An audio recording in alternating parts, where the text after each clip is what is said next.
భగవద్బంధువులందరికీ నమస్కారం. హిందూ ప్యాడ్ ఛానల్కి స్వాగతం. స్కంద పురాణాంతర్గత వైశాఖ మాస మహాత్మ్యము.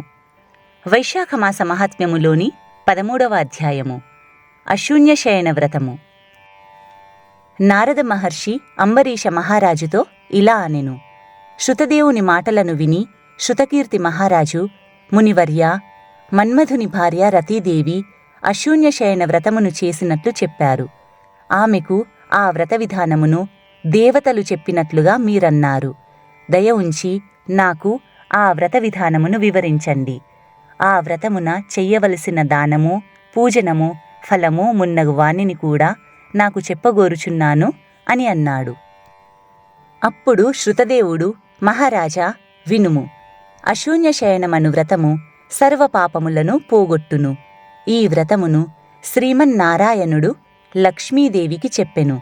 ఆ వ్రతమును ఆచరించినచో నీలమేఘశ్యాముడగు విష్ణువు లక్ష్మీ సమేతముగా ప్రసన్నుడై సర్వపాపములను పోగొట్టి సర్వశుభములనిచ్చును.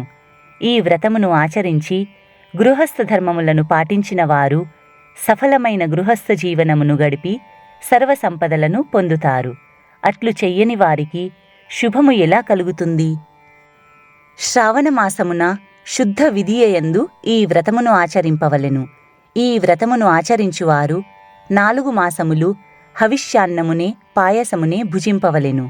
పారణ దినమున లక్ష్మీ సమేతుడగు శ్రీ మహావిష్ణువును అర్చించి చతుర్విధ భక్ష్యములను వండి నివేదన చెయ్యవలెను.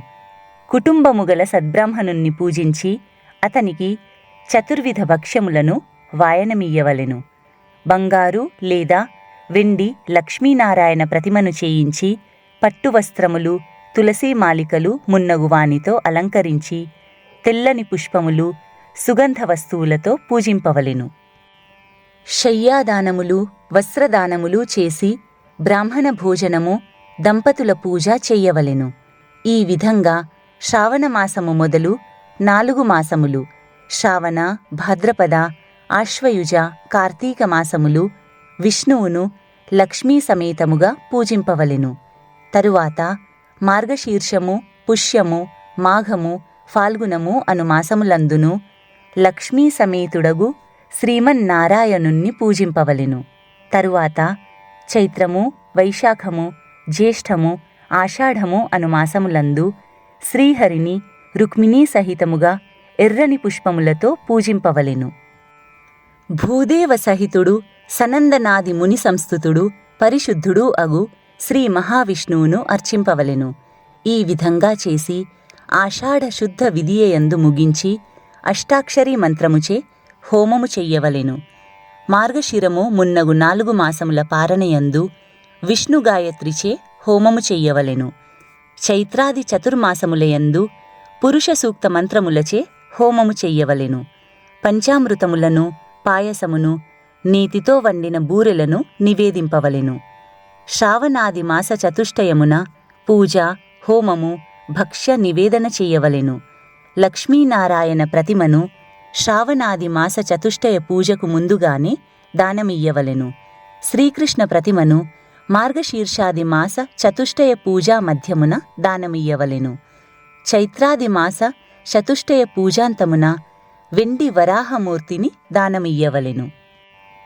అప్పుడు కేశవాది 12 నామములతో 12 మంది బ్రాహ్మణులకు యథాశక్తిగా వస్త్రాలంకారములను దక్షిణతో ఇయ్యవలెను.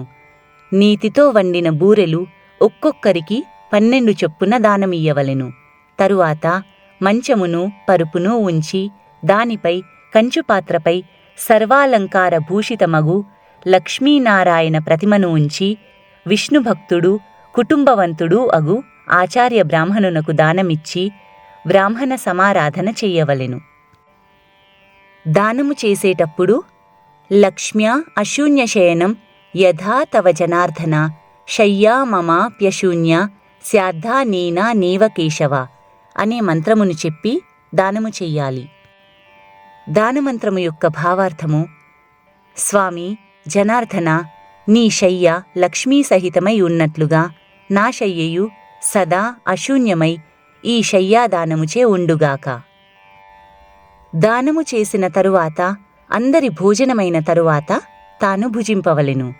ఈ వ్రతమును భార్యలేని పురుషుడు, విధవా స్త్రీ, దంపతులు ఇలా ఎవ్వరైనా చేసుకోవచ్చు. శృతదేవ మహారాజా, నేను నీకు ఈ వ్రతమును పూర్తిగా వివరించి తిని. ఈ వ్రతమును ఆచరించినచో శ్రీ మహావిష్ణువు ప్రసన్నుడగును.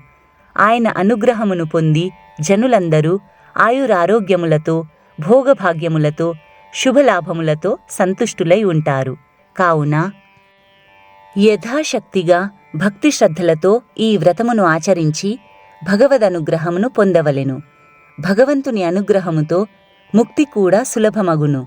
మహారాజా, నీవడిగిన అశూన్యశయన వ్రతమును వివరించి తిని. నీకు ఇంకా ఏమి చెప్పవలెను అని శృతదేవముని శృతకీర్తి మహారాజుతో అనెను. అప్పుడు శృతకీర్తి మహారాజు, మహాముని, వైశాఖమాసమున ఛత్రదానము చేసినచో వచ్చే పుణ్యమును వివరించండి. శుభకరములైన వైశాఖమాస వ్రతాంగ విధానములను ఎంత విన్ననో నాకు తృప్తి కలుగుటలేదు అని పలికెను.